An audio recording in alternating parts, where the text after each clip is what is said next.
Hey guys, this is Caspi with Tape, and today you join me for episode 14 of Collaborative Warfare, and in the last turn, Twitchy retook the KSC, and because Agadnach forgot to take 2 bases, he also took Edda's side. An old conflict ground in the war between me and Twitchy, and it is finally his, at least for now. And Penguin, well, his onslaught came rather brutally. He sent his Deimos to go and take Area 51, and bomb Dead Kerbal Pit, which was one of our launch sites. He also tried to bomb Jebediah Sands, which had nothing at it, so, I mean, good job, Penguin. He also sent a tank, his Tartarus Mark II, to Lake Dermal to destroy our Panther Mark I in a brutal, yet awesome tank battle, in which my HSI Mark II also engaged. And it was pretty awesome. There was some ground-to-air combat, some ground-to-ground combat. That was pretty amazing. And then he went and stored it in the South Pole. And that is pretty much all that happened. So today, we will strike back. We will take back bases. We will hit everyone. And we will take the Antarctic.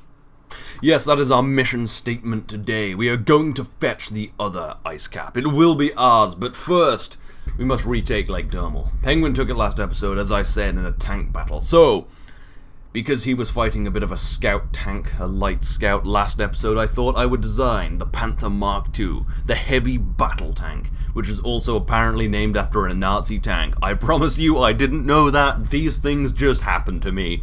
Yes. So, it does have a Nazi name, but it's not a Nazi tank. I am totally not a Nazi. God damn it, guys. Just drop it. So anyway, yes, we've designed our brand new tank, and we're going to head on over there and do battle. I'm hopefully not going to get into quite an as engaged conflict as Penguin did, because I don't want to risk my Kerbal's life like that. Although I have to say his tank did stand up quite well, but it won't stand up to this. Believe me, this is a freaking beast. It has ridiculous amounts of armor, and unlike the Tartarus Mark II, it has underbelly armor. It uses a goalkeeper as its main gun. This is a bit of a hard choice because on a tank, obviously you want like an Abrams cannon, but I went for a goalkeeper because it can do air-to-air, it can do ground-to-air and ground-to-ground, which is quite good. It also has a couple of howitzers as its kind of tank guns. It has 4 chain guns for backup weaponry, which also use 30mm ammunition. It carries a hell of a lot of Hellfire missiles and Sidewinders. It is everything, and it is armored as balls. It is, yeah, this will hold out for eternity, probably, hopefully. I mean, I imagine it can be destroyed, but eh. But yeah, it's also powered by jet engines, unlike the Panther Mark I, which is, well, powered by air thrusters, but I couldn't get enough thrust on here with air thrusters without being super spammy. But yes, we are going to move in once we've gotten out of this ridge for an attack. Well, out of this kind of basin at Jebediah Sands, which Penguin foolishly hit. Also, this is turn 15. Nuclear weapons are now in the game. And so is Harpooner, the creator of North Kerbal Dynamics and of Harpooner, some numbers after the channel fame. Yes, he is in as a bit of a fifth nation after Veloxy died, seppuku of course. But yes, that will be glorious. So we have many new weapons to play with, not just nuclear weapons. We have artillery missiles, FOABs, MOABs, better cruise missiles, freaking guided bombs. It's a really ballin' mod, and I'm only saying this partly so that Harpooner won't, nuke me. I've got to be very careful with if one of the missiles in his mod doesn't work. That is my fault. Yeah. Anyway, so that will be rather awesome. I don't have any nuclear capabilities right now. But anyway, yeah, you can see after that bit of a tricky escape from the basin, it does flatten out mercifully and we get some speed up. And yeah, so a little later, here we are at Lake Dermal. I did cut through most of it because it was a very long drive. I mean, you gotta maneuver up all these hills, it was horrible. But anyway, yeah, it did flatten out a bit, mercifully. And here we are, ready to do battle. Now, Penguin has tucked his tank away behind the runway. It is cowering like a coward because Penguin is a coward. And he will be destroyed. But yes, he clearly has no faith in his tank. But luckily, that's actually not a very defensive move, because it means I can sneak a shot in, probably. If it was up on the runway, which is where I'll leave my tank, it will probably be able to shoot. It would have been able to shoot me before I got anywhere close, but it's this is tucked away behind the runway, so I should be able to just score a shot from above the ridge. I know it would be much more awesome to see a tank battle, and I probably should have done that, but I've got to win, you know? I'm being tactical. Anyway, so a little later I decide to try out some of these Hellfire missiles. I'd like to soften it up even before I get close. This is a bad place to fire, because firstly I'm out of range, and also these Hellfires are angled pretty high up, and they start to just fly off backwards, which is a bit weird. I'm trying to find it. Yeah, here it is. It's going the exact wrong direction. So that's a bit annoying. So I'm going to try and fire another one, I think. I think it might be to do with the elevation, or maybe just because we're out of range, or maybe because it's tucked behind a runway, like a coward. So there goes another one, and we're a little closer now. But that squirrels off to the left, and then the right, and then just kind of goes the total wrong way. So, good job. Good job, missile. So yeah, a little closer again. We're going to fire off a couple more missiles. This one, however, kind of hits the tank. Luckily, this is a tank, so it's fine. Yeah, this is pretty much Hellfire proof. I have tested it. I think I unleashed like 12 Hellfires or something on it, and it was fine. I'm also working on a Mark III to solve some of the issues with this. It has a few control issues. It's not super great for control because the air thrusters are a bit air. Anyway, so that missile looks like it's actually going in the right direction at least, but I still think I'm a bit out of range, so it gets confused. So yeah, I think we are going to have to move in if we're going to do any real damage. I will still try to soften them up with missiles first, though. Well, it does have 2 flat cannons, so I kind of doubt the ability to take it out, really, with missiles. But I would like to try and get a little damage before I move in. So yeah, here we are. We've actually lined ourselves up with the runway bit, so we're on the right side. Although we are drifting sideways, as I said. It has a few control issues, and also there's a pretty serious issue that if you deploy the landing gear while hovering, it goes a bit crazy. So yeah. Anyway, so that missile flies off that way. So I try resetting the target, and mercifully, these missiles actually seem to try to find their mark. So I'm going to fire off as many as possible right now. Oh well. Okay, apparently I'm just firing that one off as a test. And the interesting thing is a couple of howitzer blasts come out, so the guard mode can use the howitzer, and I'm also quite in line with the howitzer. It also apparently knocked out another the missile that was going in as well. I actually wasn't looking. Also, another missile hits my tank from my own firing, but luckily this is a tank. So anyway, we fire away all but 4 missiles. Hopefully at least one of them will hit, but it starts firing a few howitzer shells, and I think after a while it starts actually firing flak. Yeah, you can see there it's firing flak and actually laying waste to most of my missiles. I think 2 of them almost get in, but I think they hit the runway because there seems to be no damage. Either that or it can just endure Hellfire shots, which I could totally see happening since, well, my tank can. Yeah, I mean, I think that's like the minimal amount for a battle tank, is to be at least able to endure Hellfire missiles. So anyway, yeah, so I'm going to try and get it with a howitzer from here, and it looks like I actually can get a shot in, because a howitzer fires quite slowly, so it has quite a nice ballistic arc, so I can actually get a shot in. Now that one missed because it wasn't well aimed, and I was actually also hovering and moving, so it was probably a bit skewer. So I'm going to touch down, and I'm going to try and get some howitzer shots in, because I can fire over this hill, because as I said, they arc. So that is my plan. I don't even want to get anywhere close to this until it's dead. I'm not taking any risks. So yeah, we open up the howitzer and just try and get our target. This is how you target a howitzer over hills. So it looks like it's pretty much on target, and we have opened fire, and they slam in, tearing through the tank, turning it into little bits of debris. Still, I'm not fully sure that that's dead. It could just do what it usually does. And then we fire a second one, which doesn't do a ton. It must have hit armor in the ground behind it. And the third one flies in and does some pretty serious damage. I'm pretty sure that's dead enough for me. So let's take off and go and see it. But not until I've quick saved, because it gets pretty crashy. So yeah, we're going to head up this hill and go and do a little destruction. You're going to make sure it's dead. And claim this base for us. But while heading up the hill, lucky I quick save, because I hear this sound, the sound of the death, the crash, which we hear a lot in Collaborative Warfare. That is the game crashing. So yeah, anyway, firing up again. We're going to head over that hill, and we're going to come out firing, because I'm not sure it's dead yet. We have had an experience with this before, where it's I've only destroyed the internals and the armor is fine. And instead of making it so that when you hit the armor the internals don't get destroyed, Penguin, in all of his infinite wisdom, just put a probe and some ammo on the inside of the armor. So everything will still be destroyed, but it might still be active. So good job, Penguin. So yeah, anyway, we're about to mount this hill. Mounting this hill, about to get over this hill, and we're going to open fire with the goalkeeper as soon as we get over. And I've put this into normal time speed so you can hear the roar of the panther. Yes, that is a glorious sound which will haunt the Penguinoid Empire's nightmares. The roar of the Panther tearing the tank apart. You can see the first explosions there.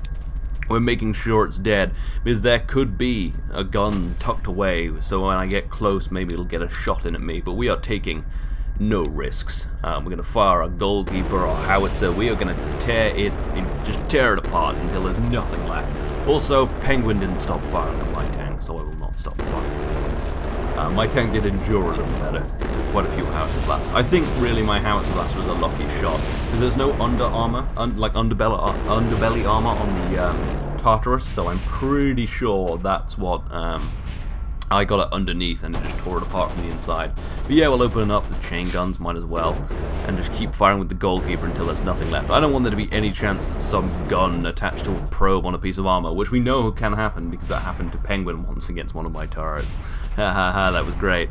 And he was like, oh, such a scummy move. It was like, you're just salty because I killed you. And that's called good turret design. Read a book. Anyway, so yeah, it looks pretty dead now. Pretty sure it's over. So we just need to slow down, but we are drifting quite hard towards this runway. So fire up their engines and hopefully don't hit it too hard, but I think we do tap it a little bit. And yeah, you can see these engines are quite well armored actually. They're tucked away within some armor, and then yeah, the front also is pretty intensely armored. It's designed so that when things come kind of underneath it, it deflects the explosion away. You can see it's kind of angled towards the ground. And yeah, so we're touched down in battle position. I do move it a little bit actually, but I don't deploy the landing legs because in battle position, as it is. Actually, also if you deploy the landing legs while hovering, you explode. But yeah, this is what I call battle position because it's lower to the ground so things can't get underneath as easily. There is still a chance, but it does have underbelly armor. So I tell my tank to stand up, which I really do think this looks like some giant lumbering animals standing up when you do this. And the nickname for this is the Brute, because it's giant and brooding and ugly, and it's gonna kill you. I am very proud of this tank, and I am working on the Mark III to slightly improve it, because it does have its few control problems, and I think maybe I could do a little better job of the armor, and the missiles as well is a bit of an issue. So yeah, now we've stood up, the Kerbal can get out, and getting out is rather unelegant. You have to kind of drop down and hit the ground, but getting in is elegant as balls. Yes, I've installed a ramp, as you will see. That little piece of smaller under armor, that is a ramp, and using infernal robotics, I can extend it so that it comes down. And yes, we can walk in and out. We don't need ladders. We don't need anything. We do have a ramp, and it does act as armor. So the whole of the underbelly is totally armored. It's also probe controlled, so if the pod was destroyed, it still would be an active tank. But anyway, I can't be bothered to run all the way over to Penguin's flag, so I will just recover it. So I'm going to deploy my flag. There we go. And we're going to, tape Lake Dermal. That's the name of the base and who we are. And I spelled Lake Dermal right this time. I don't know why I spelled it with a U last time. Anyway, though, seriously, though, stay out of my swamp. Because this is my swamp. And I will keep this forever. Anyway, so yeah, let's get into the tank using the ramp. I do in a little bit try and jump around into the tank, but that doesn't really work. But yeah, we'll leave this here. I actually do move it onto the runway, but I didn't bother putting the footage in because it was, tedious and just moving it onto a runway. And then I put it in battle position, which is just deploying the landing, stowing the landing gear so it's low to the ground. But up on the runway, it'll have a better shot at incoming targets, whereas carrying behind the runway gets you killed like a penguin. So yes, that is that. I'm quite proud of this whole mission. Very surgical. And yeah, the next bit of the mission will be rather exciting and involves some great new technology. And that part of our grand campaign involves a gigantic bomber. You may be thinking, oh yeah, you've got those 2.5 meter cargo bays. No, they are scaled up. Those wheezy engines are also scaled up. You can see on the front that is, well, you could maybe at some point we'll be able to see on the front there's a 2.5 meter a cockpit with a 3.75 meter adapter. Yes, this is a gigantic plane, and not only that, but it is a supersonic nuclear bomber. Yeah, it's not carrying nuclear payload today, but it can carry a SAR bomb at supersonic speeds. It is truly gigantic and truly pretty fast. I mean, it's not like our super high, hypersonic fighter jets, which are super nice to fly everywhere, but it is incredibly fast for how just gigantic it is. And it is. Everyone keeps constantly being like, you should make an AC-130. I agree. This is not quite like an AC-130, but it does have like howitzers on the side, it has 30mm cannons on the side, it has a couple of 50 cal turrets on the top, it has a 20mm Gatling gun at the front, and you will notice it has AMRAAM missiles on it. Yes, if a plane ever were to make chase with this, say a fighter jet, I could fire missiles forwards and backwards, which also makes it a pretty good base defense. But this is pretty much just very, I don't know, it's a crazy bomber. I mean, it's obviously not as maneuverable or as fast as the Penguin's Deimos, but they can't carry SAR bombs, which are the biggest nuclear bombs in the North Kerbal Dynamics pack. They are truly gigantic. They can wipe out just huge amounts of things. This is a pretty deadly craft, and its first job today is actually heading to Area 51. We are not taking it back, but we are sieging it. While we don't have the base taking capacity to retrieve it this episode, we do need to make it unoperational. So we're going to drop a bunch of those defense probes I made on it. We're going to drop 4, because obviously this can carry 4 of them, and it could probably carry a friggin' FOAB as well. Yes, this can also carry, I think, like 6 or maybe 5 FOABs, which are some pretty deadly non-nuclear bombs from the North Kerbal Dynamics pack. Yes, that is, of course, Harpooner's mod, who is now in the game. I mean, you make some pretty big bombs, dude. You want a supersonic bomber to drop them? Freaking have it, man. Just don't nuke me. I don't want to die. Anyway, so what I am doing now is just lining up the runway, and I've set my two remaining engines to do reverse thrust so that I can slow down for the runway, because this has no air brakes or anything, and it is going quite fast. So I have the engines off now, but I will throttle them up in a bit. Luckily, this is a gigantic runway, but I would like to drop my probes right near the start of the runway, so that if you launch, basically the point of sieging is that you put a bunch of you put some craft down on Team B, so that when people launch from their launch site, they just shred it, and it's just useless, so that they can't use the base without bombing it. But obviously that doesn't count as a base attack because it's their base, so it doesn't take that. But anyway, so yeah, here we are just slowing down. Kind of trying to slow down as fast as possible, and I will show you the landing in real time, I think. Lag time, as you can see here. It's pretty laggy, but we touched down alright. A little heavy, and we do tip a bit, but it is gigantic, so I mean, yeah, I will have to perfect that, but yeah, here we are. It was a bit of a long flight. You can see up at the top it's like 8 minutes 23, but you can also see how fast that time is moving, so it was quite a long flight, and it is quite a lumbering plane, especially at supersonic speeds. It's so gigantic it shouldn't travel that fast, so yeah. Anyway, so while moving backwards, I discovered that if you tip it back onto this little tiny wheel I have back here, which can actually turn, you have an easier time turning it, which is really, really useful for reversing, because I need to get back up to the other end of the runway to put put my defense probes down, or well, I guess siege probes. And yes, the first one I'm gonna drop now, open up this gigantic cargo bay. But yeah, you can see that's a 3.75. You could just glance at the 3.75 meter adapter on the front there. It's massive. Yeah, and these let's drop some of these probes. Let's drop the first one here. I'm gonna scatter them around a bit. But mostly at the start, so you just can't launch from it. Otherwise, you'll get fucked by Sidewinder missiles and chain guns. And yeah, let's just get that dropped. Use the parachutes, might as well. They're supposed to be dropped in flight, but it's much less risky to drop them like this. And there goes the second one. And the third one, there we go. Yeah, so this is hopefully going to be effective. Make Area 51 at least, well, just not useful. So anyway, we have somewhere else to go today.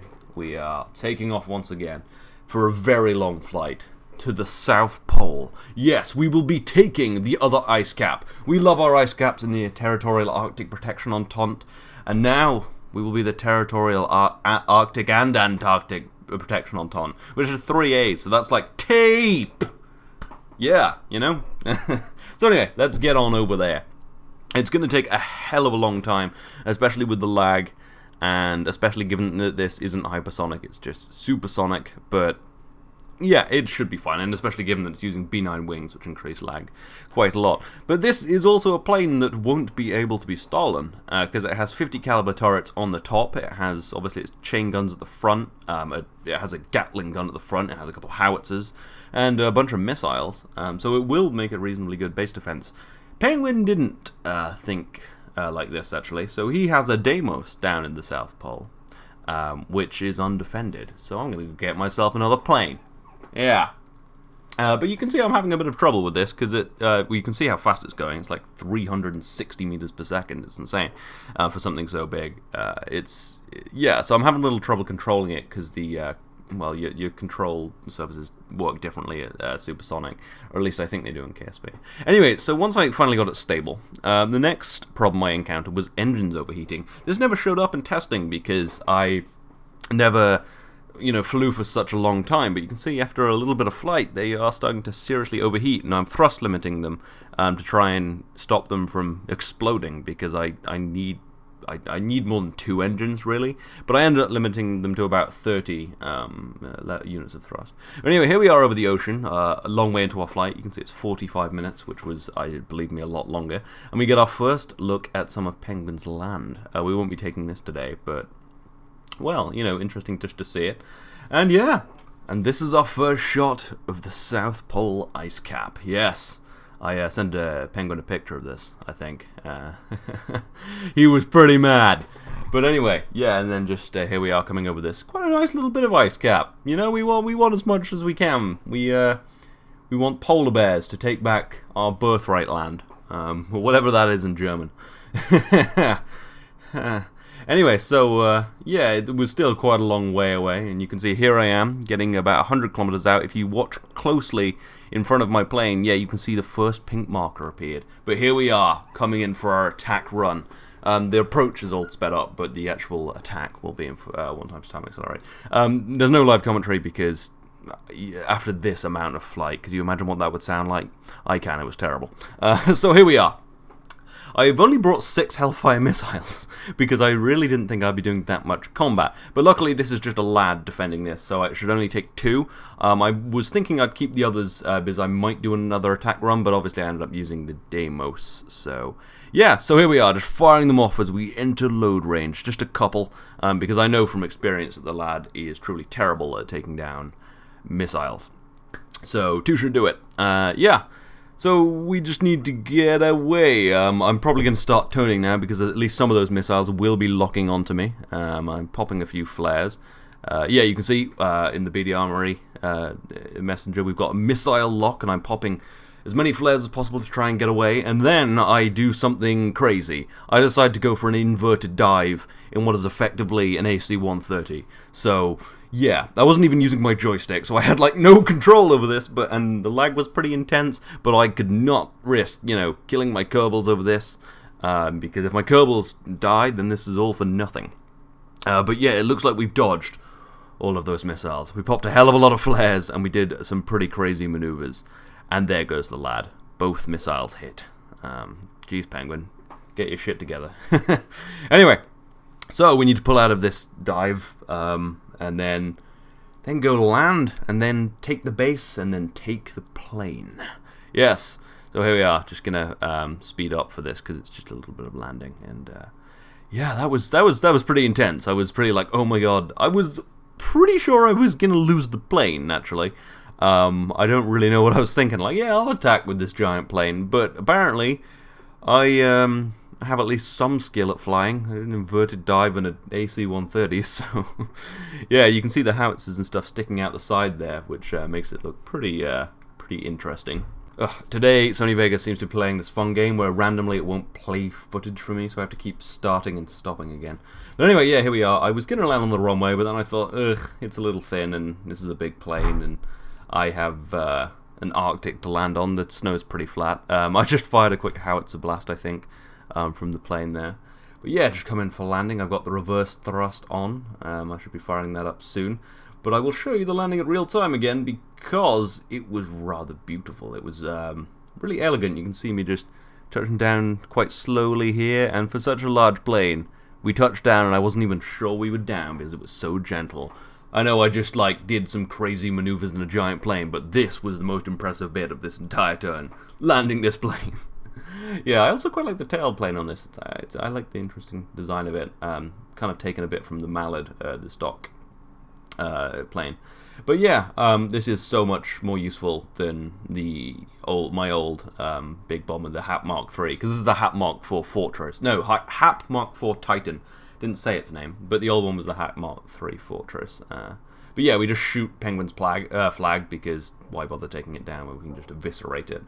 But yeah, and then we'll throw down our glorious flag. Sadly, Dahlia won't be coming on the rest of the mission because there's no way to get back in that plane because it's gigantic.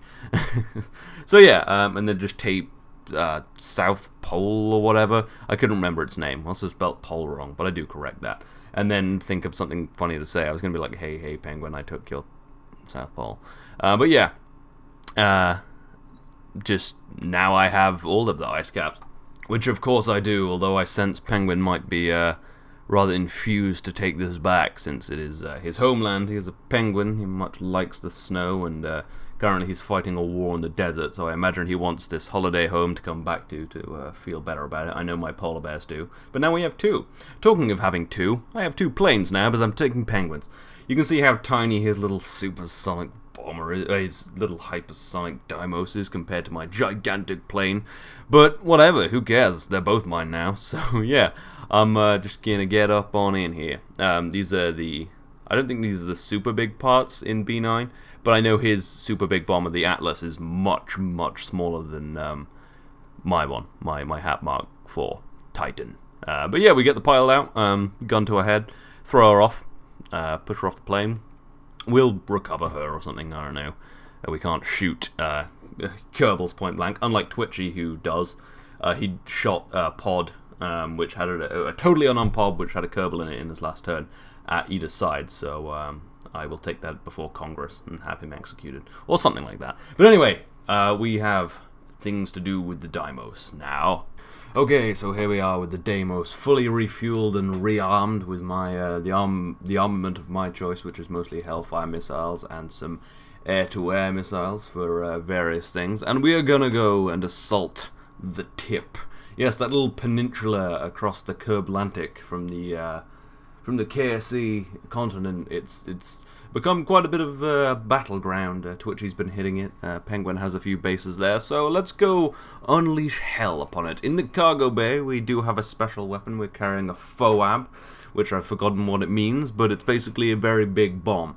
Now, this is going to be a really long flight. It's like 900 kilometers, and yes, I can go hypersonic, but this is very laggy because it's B9 parts, so I will spare you it. I do cut through most of it, and this is even at 4 times time accelerated. But this cockpit is cool. It retracts. I do like that. I remember once I built an SSTO with that. That was quite nice. But yes, this bomber will be sufficient for knocking out various things, and it might be quite nice. It's probably a bit more maneuverable than the Hap Mark IV Titan, the rather gigantic plane. It does have a problem of flexing wings, though, because obviously it is Penguin of the floppy planes, and also you'll notice when I took off, if you saw that, it has really bad wheel placement. The wheels are behind the control surfaces, so you can't take off unless there's a lip at the end of the runway. So that's seriously, Penguin, get your shit together. That was a problem on the old one as well. Put the wheels in front of the control surfaces, then it'll take off. I know you can do a wheel retracting thing, but just make it work when I steal your planes. Anyway, so here we are at the tip, Penguin's base, and it's guarded by his, I think it's like a Cerberus Mark II, which is one of his more armored turrets, something that will probably require more than 2 Hellfire missiles. It probably won't require as many as I fire, but I went a little crazy here, so yeah, we're just gonna move on in, fire off a bunch of Hellfires and a couple of Mavericks, because it is quite well armored. So there go a bunch of Hellfires and a couple of Mavericks. Luckily I fired the Mavericks, because the Hellfires, I was going too fast, so they way overshot, but the Mavericks, you can see they just hit there. They have enough kind of thrust to move properly. So I did waste a bunch of Hellfires there, which is a bit of a shame, but it was quickly destroyed, and we dispatched it quite nicely. So now we're going to go and fly over to Bit Sandy, where Twitchy has a fighter jet. My plan here is to destroy it on the runway before it takes off, because that's what he did to mine, to my Empav Saber. Remember that, where he just got a helicopter and shot it on the runway? Yeah, I'm going to do that now. And if not, I do have a couple of AMRAAMs and a couple, well, 4 AMRAAMs and 4 Sidewinders to take it down in the air, and we'll just flood it with them and then get the fuck out of Dodge, because it's a fighter jet and we're in a big-ass bomber, which, you know, has some seriously flexible wings. Anyway, there's a bit of a cut there, because I accidentally flew in on Team B the first time, and then was like, oh wait, it's sieging, it will also be on Team B. So I flew out, went on to Team A, and redid this, because, you know, I was thinking, obviously, it would be, oh, it'll be Team A. Anyway, this tailplane is tiny and really not big enough for a jet. That's a big problem Kerbal Space Program players have. They make too tiny tailplanes, and this has become a bit unstable. So here we are, we're firing away our Hellfire missiles to try and destroy it. I decided to fire some AMRAAMs as well, because it doesn't appear to be taking off. So I'm going to have to destroy it on the ground. Basically, obviously I know it's... well, it's just not moving, so it's not taking off, which is kind of shitty. And the Hellfires either go far or miss because of flares, which sucks, and obviously the AMRAAMs miss. So I don't really know what to do, because I'm out of ground attack, except my FOAB. And I do have some air-to-air missiles, which I'm going to try and attack very quickly, very well, kind of almost vertically, so that they're pretty much on target, and hope like hell that some of them hit. Because it's dodged my ground attack missiles, and I don't really have anything else, and I don't really trust myself to be able to drop that FOAB properly.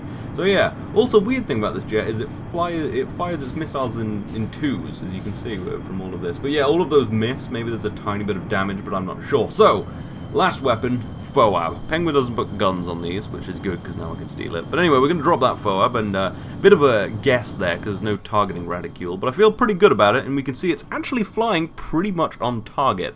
So I'm feeling pretty good about this FOAB killing the Vengeance, which would be good.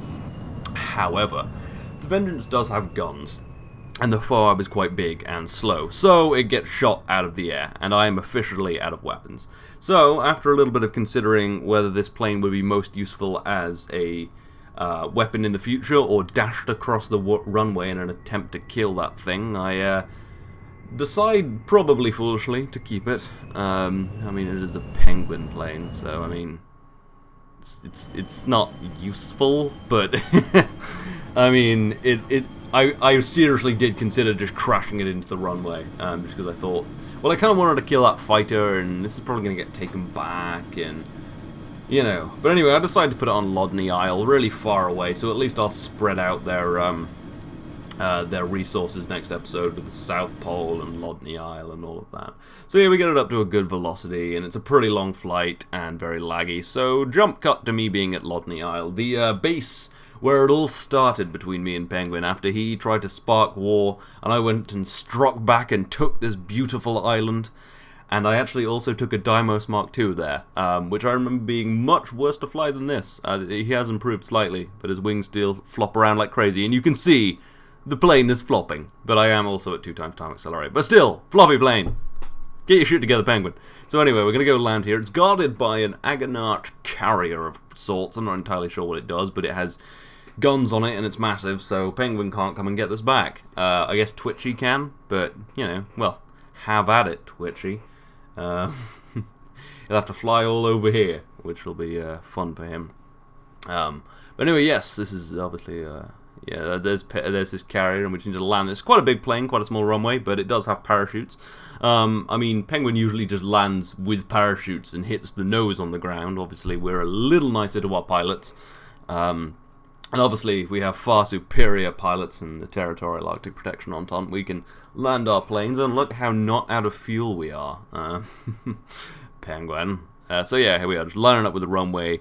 There's the Wolf Spider, which sounds like a horrible combination. Worse than pizza combos, I think. But anyway, yeah, we're coming in pretty good. Pretty gentle landing, and just here I pull the parachutes. And I have to say, parachutes do make it quite nice to land. It kind of plops down, and we put it there. And yeah, just going to leave it there to, well, probably be blown up. But Agonarch can use it to attack Twitchy. That would actually be my preference.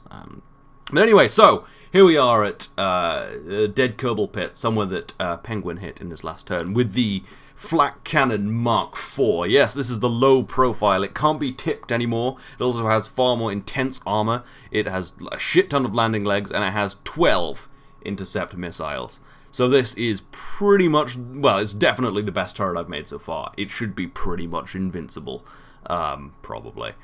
Although I'm sure Penguin will find a way to destroy it. So yes, anyway, I hope you've enjoyed this. I hope you're looking forward to the future episodes where me and Penguin will have tank battles for days. I will see you next time.